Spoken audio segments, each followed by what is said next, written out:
Bonjour et bienvenue dans mon journal de lecture. Aujourd'hui, je vais vous parler de l'eau. De l'eau, bien sûr de l'eau. De l'eau, c'est ce livre collectif élaboré dans le cadre des ateliers d'écriture de François Bon. C'est 150 fois de l'eau en 100 mots. Ce sont des carrés d'eau, si vous voulez. Voilà la forme que ça peut prendre dans le livre. Et chaque auteur a amené son petit seau d'eau, ou sa petite idée sur l'eau, son verre d'eau. Le verre d'eau étant pris chez Francis Ponge au départ et se transformant dans ce livre en multiples facettes de cet élément pourtant simple qu'est l'eau. Multiplicité de l'eau, multiplicité des regards sur l'eau, chaque fois sans mots, mais au final, presque un océan. De l'eau. Pourquoi de l'eau ? Dans sa petite introduction, François Bon répond plus ou moins à la question. Il a cette idée des 100 mots. Mais on y met quoi dans ces carrés de 100 mots pour que ça coule de l'un à l'autre ? Je crois que c'est venu sans autre préméditation que ça. De l'eau, bien sûr, de l'eau. Quand je prends connaissance de cette proposition, de l'eau, bien sûr, de l'eau, immédiatement, ce mot « bien sûr »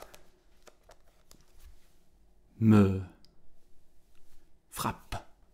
Parce que de l'eau, bien sûr, c'est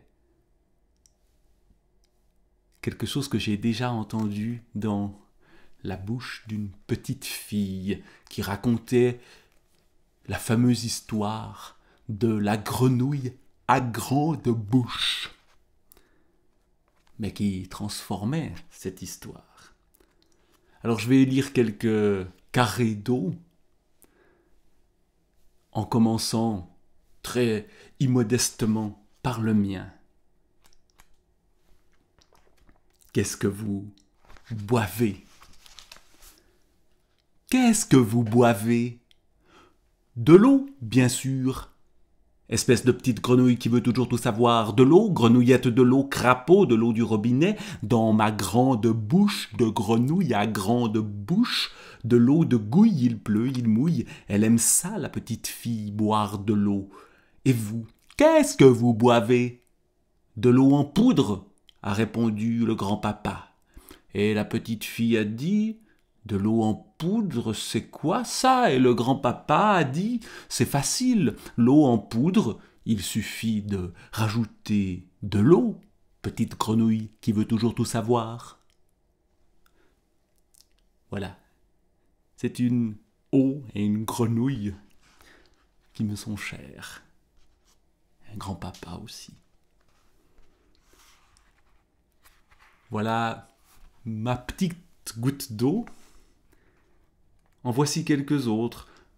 Je m'excuse d'avance pour toutes celles que je ne lirai pas. J'en ai choisi presque au hasard quelques-unes, celles qui me donnaient un peu plus l'eau à la bouche. Par exemple, Au mouvement de Laurence Fritsch. C'est un carré d'eau sans ponctuation. C'est le genre de question qu'on se pose quand on écrit ces petits carrés de 100 mots. Est-ce que je mets de la ponctuation ? Est-ce que j'en mets pas ? L'eau qui coule n'en a pas besoin. Eau limpide toujours en mouvement, coule en cascade cristalline, dans la montagne creuse son chemin entre pierres et pâturages, un serpentin, un lac de retenue terre craquelée presque sans eau en hiver, l'homme contre le mouvement dans la vallée des vasques opalescentes, des berges arrondies, douces, moelleuses, la plénitude du lit dans la plaine, jusqu'à la mer aniline de l'eau chavirée, flux, reflux, dresse des vaguelettes, des vagues de la houle, roulis gris, mousse outre-mer, dans le vent, parfois, ce bruit de flux et de reflux, de vie et de mort, l'eau, c'est la vie et la mort. C'est vraiment quelque chose qui coule et qui, j'allais dire, qui chavire.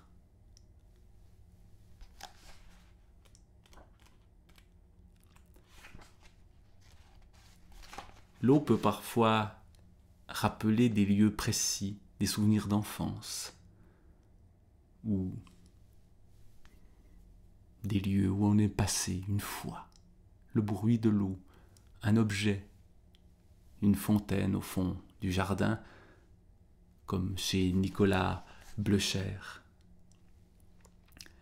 Marquer la page, fermer les yeux, convoquer le chuintement clair de la vieille conduite, le filet transparent tout torsadé de lumière, rappeler les éclaboussures, les bouillons, les remous au centre de la vasque, penser l'hésitation des ridules avant qu'elles versent dans l'obscurité du bassin, entendre et par bribes d'abord et oui maintenant presque parfaitement la fontaine au fond du jardin, les glou-glou, les tressaillements, les clapotis, le choc de l'aluminium contre la margelle, le bruit de l'eau dans l'arrosoir, de l'eau passée, retenue, frottée, froide et rude entre les mains, lâcher le livre, quitter les lieux, laisser courir, laisser couler.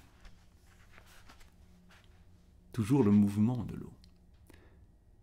Toujours l'eau qui passe, comme la vie qui passe. Ici, par la fontaine, ou par la rivière, ou par le lac, ou par l'océan, par le verre d'eau que l'on boit. Ou alors le corps qui se plonge dans l'eau. Françoise Renaud, déferlante. Eau fastueuse autour du corps, eau enveloppant le corps dans la nage, parti il y a déjà 1 heure de la plage, en direction du large, dans un rythme puissant, allongement sous la surface liquide et regard au fond sans se fixer, toujours vague en fonction de l'heure et du vent, le corps le sait, en fonction de la houle marine qui pousse ou des déferlantes engendrées par le grec, effort sublime, et tout remue tant de l'eau que les yeux ne voient rien, que le corps seulement se concentre, fend la masse vivante, puise le sublime de l'eau.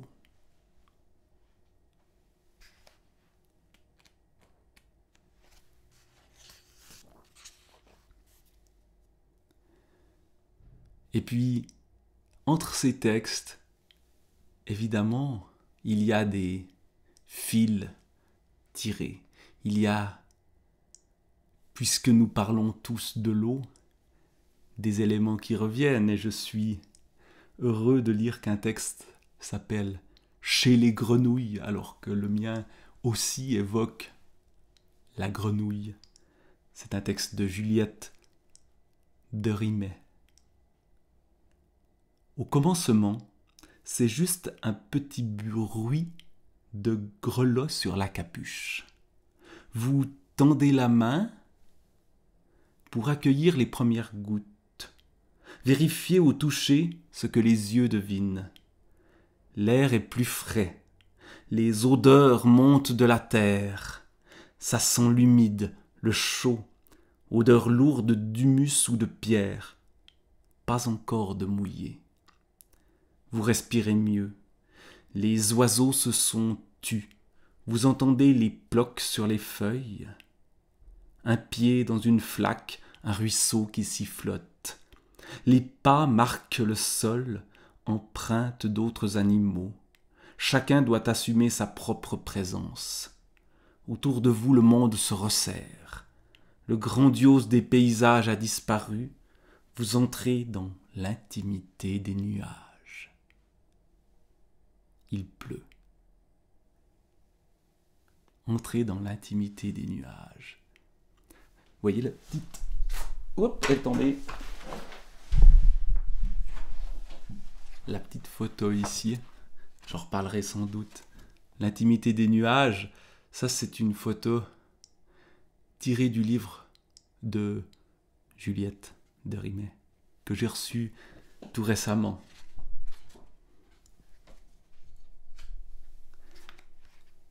L'eau, la neige aussi, c'est de l'eau. La multiplicité de l'eau.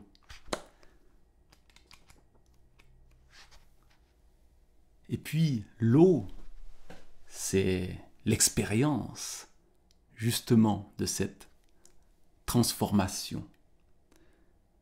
Expérience pour mémoire, Sophie Hutin. Expérience à tenter avec une enfant de 2 ans.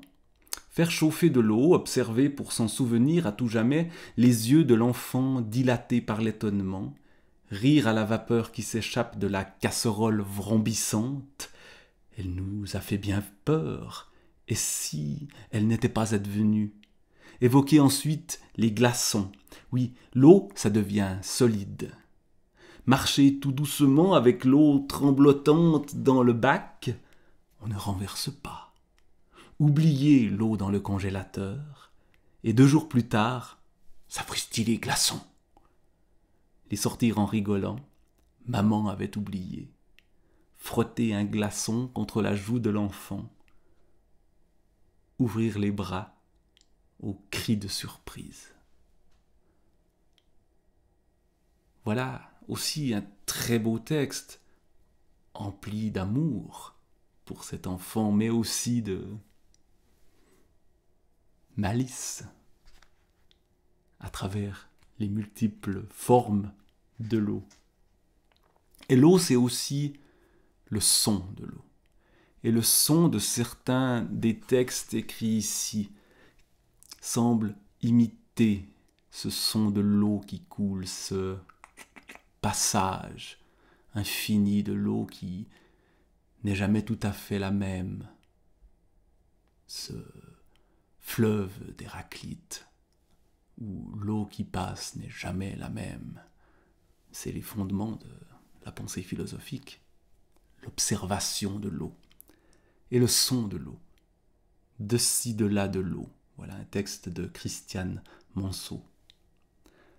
De ci, de là de l'eau, de ci, de là de l'eau d'un lac au perché, eau dite larme de géant naguère fréquentée par drôle de nénuphame tourne virant palmant, nénupharement petite au cœur d'un infiniment grand, de ci de là de l'eau roulant charroi de terre et de mémoire entre le pont Marie et le pont Saint-Michel, de ci de là de l'eau, parfum salé iodé, annonçant la houle bien avant que le regard la trouve, de ci de là de l'eau, qu'en caracolant au creux d'un caniveau, de ci de là de l'eau, petit matin, Ganga mêlant corps flottants à corps en ablution, intime et rituel se purifiant de ci de là de l'eau, toute d'apics, de crues, courants et contre-courants, de méandres repoussant l'agonie des deltas, tandis qu'aspirant à rejoindre le large, de ci de là de l'eau, jamais ne rebroussant chemin. L'eau qui avance. Le fleuve. Il est question d'un fleuve dans une version un peu plus prosaïque de l'eau, chez Philippe Lyotard. Eau brune comme une bière. Le corps d'un adulte humain se compose d'environ 60% d'eau. Le corps d'un adulte humain alcoolique aussi. Même s'il ne boit pas d'eau, même s'il n'en boit jamais, même s'il sue à grosses gouttes et boit de la bière parce que ça désaltère. L'eau quitte son corps quand il pisse, et il pisse avec la bière, quand il respire, et il souffle comme un bœuf, quand il transpire, et il a chaud, mais chaud. Fin sous, suant, soufflant, il se désappe au bord du Rhône, là où se forme une plage et se glisse dans l'eau brune comme une bière. Voilà. De l'eau que nous sommes, à 60%, nous sommes de l'eau, nous, les humains.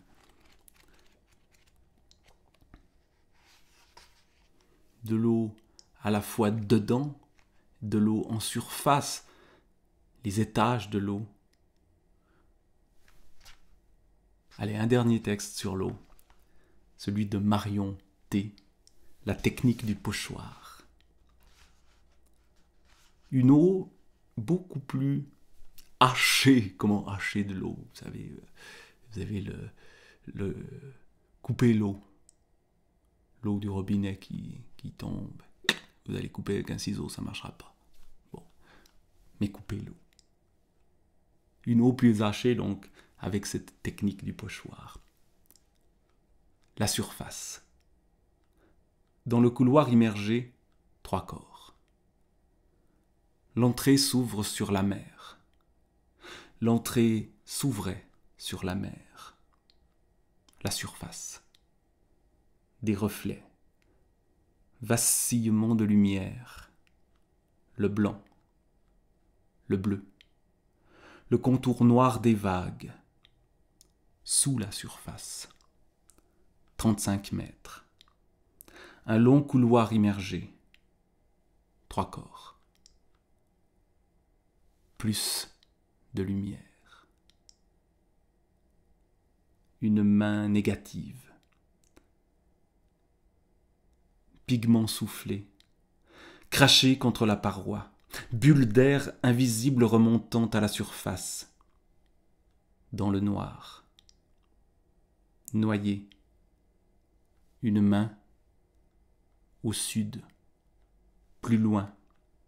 Le lac. La forteresse. Où le jaune et l'ocre sont devenus bleus. Les casernes. Tout au fond. Au-dessus, le lac. Au-dessous, les murs. Le temple. L'ondulation des algues. Le piétinement des soldats dans le silence de l'eau. Encore une autre eau. Une eau colorée. Avec cette lumière dans l'eau, à la surface et au fond de l'eau. Il y a ce moment où il écrit plus ou plus de lumière. Je ne sais pas lequel des deux choisir. Mehr Licht, c'est ce que aurait dit Goethe sur son lit de mort, plus de lumière. Mais l'eau et la lumière, ça donne un arc-en-ciel. Voilà quelques plongées dans ce livre de l'eau, un atelier proposé par François Bon, auquel j'ai participé avec grande joie, grand plaisir. C'était pour moi le début d'une aventure qui se poursuit encore. Les ateliers d'écriture de François Bon sont devenus permanents et hebdomadaires. Là, je suis un peu en retrait parce que cet été, il y avait l'un des ateliers qui s'appelait « Faire un livre » et que le livre est en train de se faire et que je continue. Et voilà, un livre déjà fait, très beau livre, de l'eau, bien sûr.